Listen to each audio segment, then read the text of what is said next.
Première lecture du livre des Nombres, chapitre 24, versets 2 à 7, puis 15 à 17a.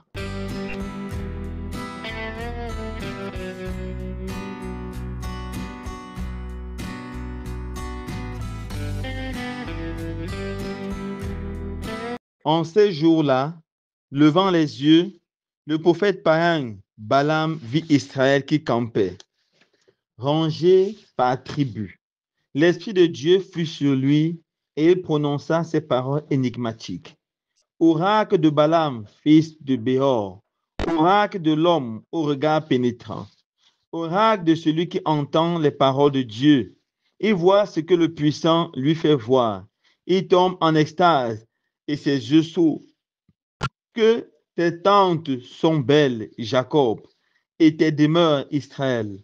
Elles s'étendent comme des vallées, comme des jardins au bord d'un fleuve. Le Seigneur les a plantées comme des aloès, comme des cèdres au bord des eaux. Un héros sortira de la descendance de Jacob. Il dominera sur les peuples nombreux. Son règne sera plus grand que celui de Jog. Sa royauté sera exaltée. Balaam prononça encore ces paroles énigmatiques.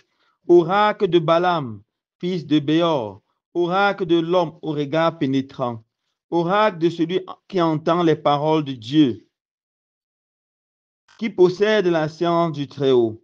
Il voit ce que le Seigneur lui fait voir. Il tombe en extase et ses yeux s'ouvrent. Ce héros, je le vois, mais pas pour maintenant. Je l'aperçois, mais pas de près. Un as se lève, issu de Jacob. Un spectre se dresse, issu d'Israël. Parole du Seigneur. Nous rendons grâce à Dieu.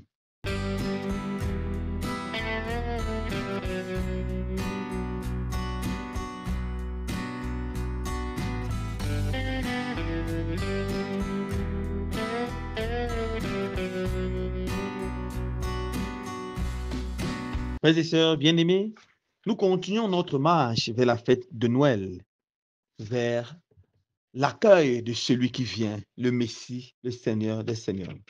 La première lecture de ce jour est tirée du livre des Nombres.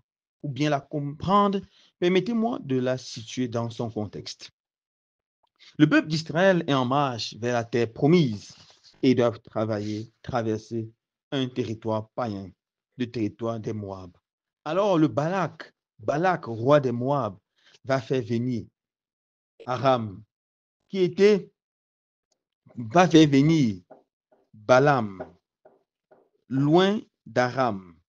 Balaam était un prophète païen qui avait des visions et qui était capable de voir ce que le Seigneur prévoyait et surtout qui avait le pouvoir de bénir ou de maudire des populations. Et les peuples qu'il bénissait étaient effectivement bénis. Les peuples qu'il maudissait étaient maudits et ne pouvaient pas s'en sortir en guerre. Alors Balak fait venir Balaam pour qu'il maudisse Israël. Ainsi, il pourra détruire totalement Israël. Lorsqu'il arrive, il dit, OK, prépare un autel pour moi. Fais venir des holocaustes et tout pour préparer afin qu'on offre un sacrifice. Et il s'en va un peu plus loin pour être en méditation. Et là, le Seigneur lui dit, tu ne peux pas maudire Israël parce que Israël est déjà béni. Tu ne peux pas maudire Jacob parce que Jacob est béni. Tous ceux qui bénissent Jacob seront bénis et tous ceux qui maudiront Jacob seront maudits. Alors il vient, il ouvre la bouche. Au lieu de maudire Israël, comme lui a demandé Balak, il se met à bénir Israël. Et il dit ce qu'il voit.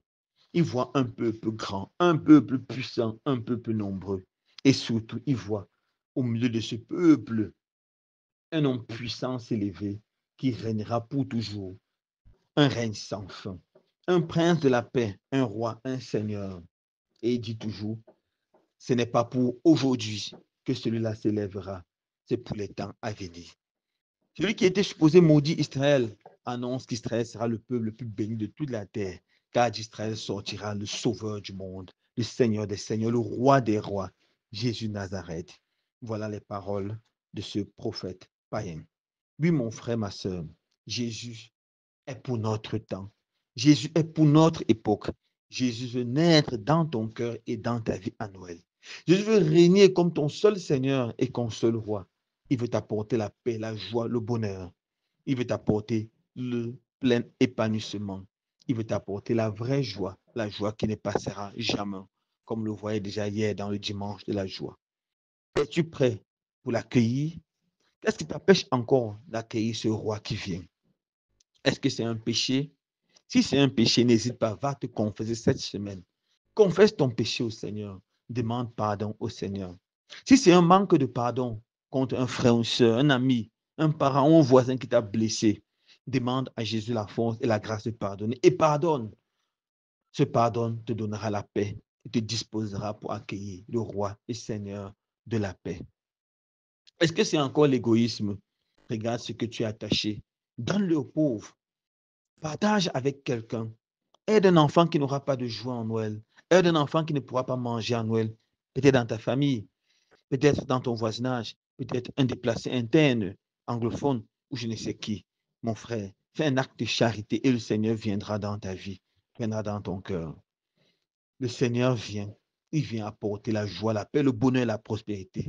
C'est à chacun et chacune d'entre nous de l'accueillir. Et si tu l'accueilles, il entrera chez toi et te comblera de bénédictions. Amen.